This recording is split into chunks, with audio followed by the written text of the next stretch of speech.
நம்ம வந்து 2016 வந்து நயன்தாரா கூட நடிச்சிட்டோம். சரியா? எந்த ஹீரோனி நடிக்கலாம், நம்மளை அதை பற்றி கவலை இல்லை. உங்கள் கூட சேர்ந்து தான் நடிக்கணும். அதுக்கப்புறம் நம்ம நண்பர்கள் நிறைய பேர் கேள்வி கேட்பாங்க. திறமை என்பது தேடலில் இல்லை, உங்கள் முயற்சியில் வியர்வையில் இருக்கிறது. அந்த முயற்சி 300 வரை சென்றிருக்கிறது. படங்கள் பல வென்றிருக்கிறது.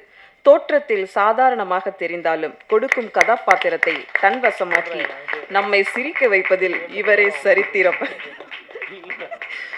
முகத்தை அசைத்தால் சிரிப்பு வெடிக்கும், அவர் மௌனமாக இருந்தால் கதையை முடிக்கும்.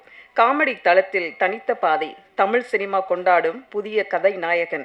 கதை நாயகர்களுக்கு இணையாக திரையில் இவருக்கென ரசிகர்கள் கூட்டம். காலம் ஒருவனை சோதிக்கும் போது அவன் துவண்டு விடாமல் சிரித்தால் அந்த சிரிப்பு வரலாறாகும். அப்படி ஒரு வரலாறு யோகி 300. அர்ஜுனன் பேர் 10. உங்களை பேச இனி பத்தாது. அழைக்கிறோம் கதை நாயகன் யோகி பாபு அவர்களை.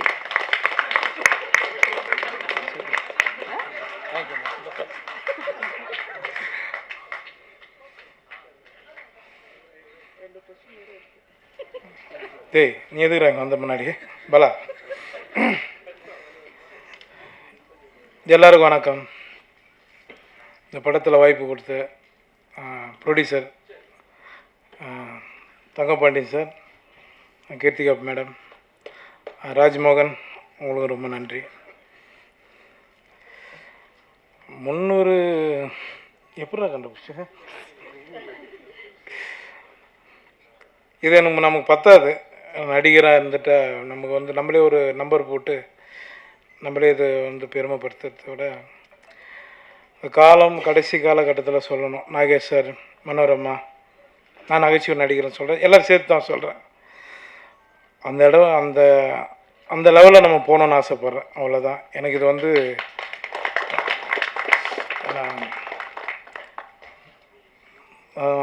சென்றாயன் ரொம்ப நன்றி.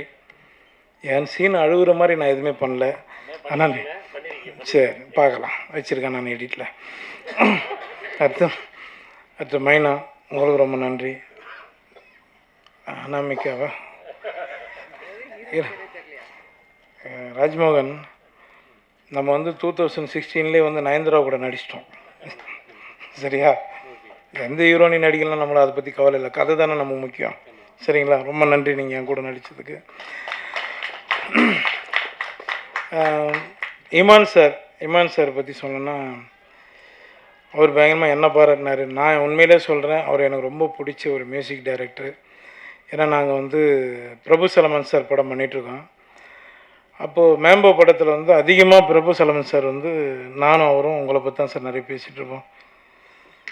ஏன்னா அந்த அளவுக்கு உங்களை பற்றி ரொம்ப பெருமையாக சொல்லுவார். நானும் அவங்க கூட பேசிகிட்ருக்கேன், பழகிட்டுருக்கேன்.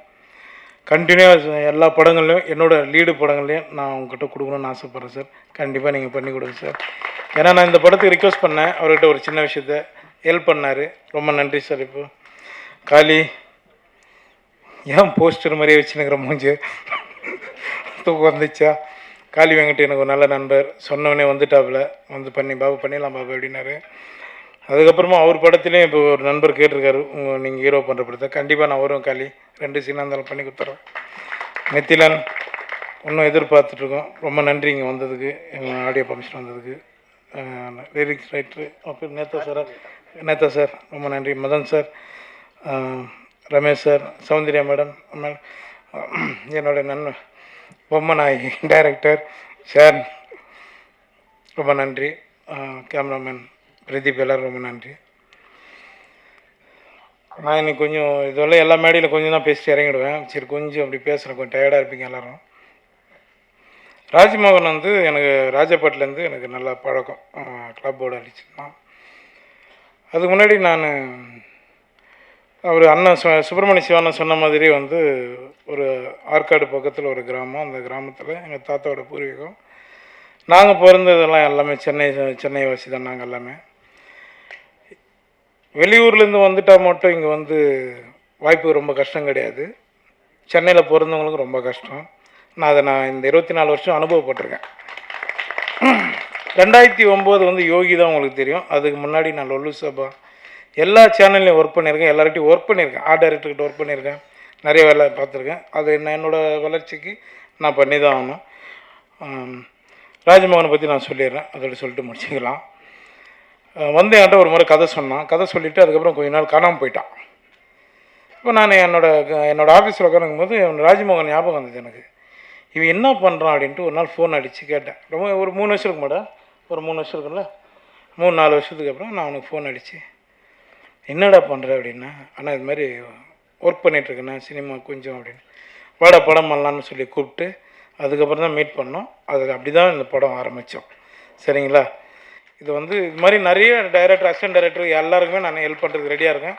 வாங்க, கரெக்டாக பண்ணு. சரிங்களா? எனக்கு வாய்ப்பு கொடுத்ததுக்கு ரொம்ப நன்றி. தேங்க்யூ. என்ன மேடம், 300 படங்கள்ல நடிச்சிருக்கீங்க. நீங்க நடிக்காத நடிகர்கள், சேர்ந்து நடிக்காத நடிகர்கள் யாரும் இருக்காங்களா? யார் கூட சேர்ந்து நடிக்கணும்னு ஆசைப்படுறீங்க? உங்கள் கூட சேர்ந்து தான் நடிக்கணும். அதுக்கப்புறம் நம்ம நண்பர்கள் நிறைய பேர் கேள்வி கேட்பாங்க. அவங்களெல்லாம் வெள்ளம் போச்சுன்னா போட்டு நம்ம எல்லாம் நடிக்கலாம். கமல் சார்கிட்ட தான் இன்னும் நடிக்கலை. சீக்கிரம் அதுவும் நடக்கும்னு நினைக்கிறேன். கமல் சார் நடிக்கணும். சார், இந்த 300 படங்களை நடிச்சதுக்கு வந்து உங்களோட தெய்வ பக்தியும் ஒரு காரணமாக எடுத்துக்கலாமா? அது நான் தான் எடுத்துக்க முடியும். பார்க்குறேன், நீங்கள் எப்படி எடுத்துக்க முடியும்?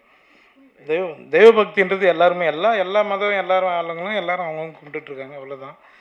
நான் முருகனை வேண்டுறேன். எனக்கு பெரிய நம்பிக்கை இருக்குது. அதனால் கடவுள் என்னை காப்பாற்றுறான். அவ்வளோதான்.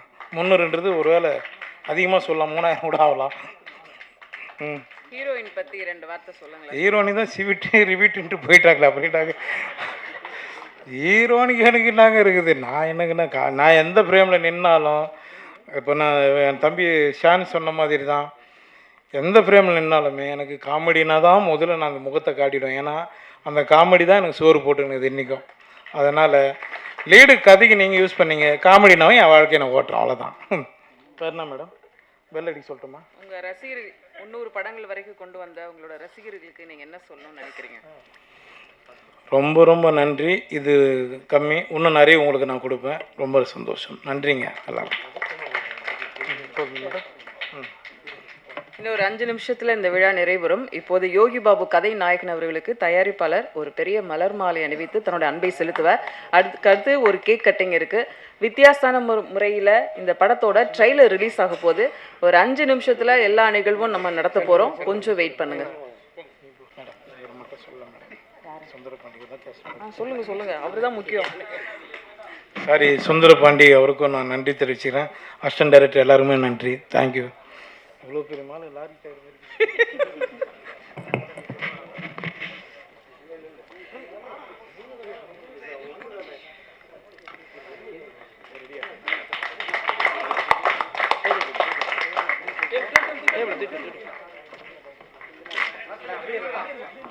அப்படியே கேக் வெட்டும். அப்படியே போங்க.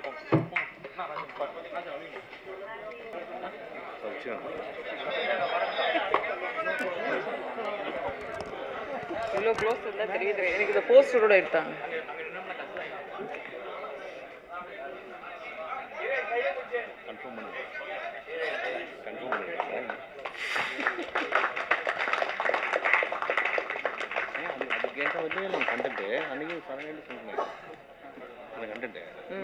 இருக்கு, கண்டுபிடிச்சிட்டேன்.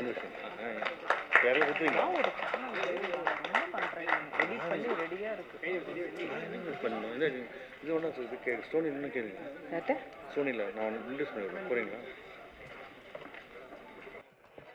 இந்த ட்ரெய்லரில் பார்த்தோம். இந்த வண்டி யாரோடது, உண்மையான ஓனர் யாரு அப்படிங்கிறது ஒரு பெரிய கன்ஃபியூஷன் இருந்ததுல. இப்போ நம்ம வந்து யோகி பாபு சாரை கூப்பிட்டு அதை ஓப்பன் பண்ண வைக்கலாம். வாங்க sir.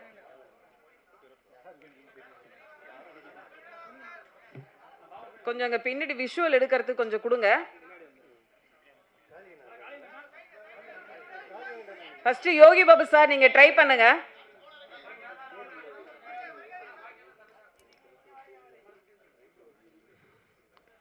First Yogi Babu sir try பண்ணுங்க.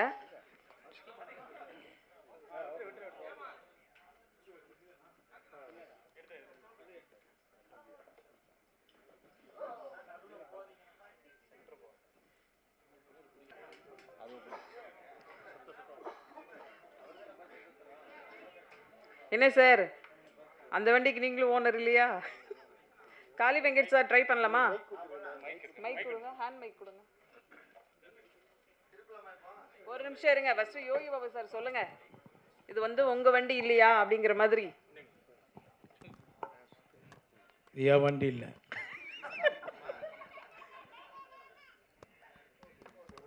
என்னது? நான் சுற்றியும் திறக்கல, அதனால என் வண்டியும் இல்லை. சரி, அப்போ ஒன்று பண்ணலாம். இன்னையோட ஹீரோ வந்து இமான் சார் தான். இமான் சார் நீங்க வாங்க ஐயா சார். வாங்க.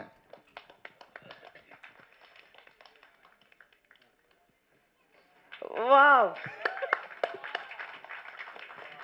அர்ஜுனன் பேர் 10 படத்தோட இசை வெளியிட இப்போது